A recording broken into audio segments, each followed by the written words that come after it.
Dumami ang mga Pilipinong walang trabaho noong Oktubre ayon sa Philippine Statistics Authority. Sa susunod na taon, ano naman kaya ang mga magiging in-demand na trabaho? Alamin sa report ni JP Soriano. Next year pa gagraduate sa kursong Information Technology si Ishi. Pero ngayon pa lang, naghahanap na siya ng potential job openings. Sa Philippines po kasi mahirap po maghanap ng trabaho po. Sumabay pa po yung AI na parang pumapalit na po sa mga tao. Batid daw ito ng Labor Department.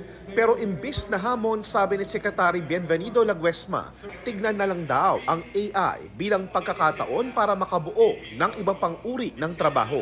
TESDA, which is an attached agency of the Department of Labor and Employment, is now actually doing yung mga programa with respect to AI. Kumpara noong Setyembre, tumaas ang unemployment rate sa bansa nitong Oktubre base sa datos ng Philippine Statistics Authority. Gayun din, ang underemployment rate o yung may trabaho nga pero di sapat ang kita o hindi sakto ang bigat ng trabaho sa sahod at benepisyo. Ang University of the Philippines naglunsad ng Job Placement Office. A better match would help in their employment. And the most important, scholar ng bayan ito, mas gusto natin dito sila magtatrabaho sa Pilipinas.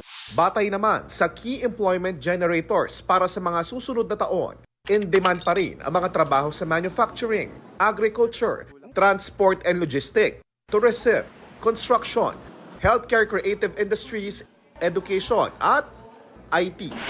JP Soriano, nagbabalita para sa GMA Integrated News.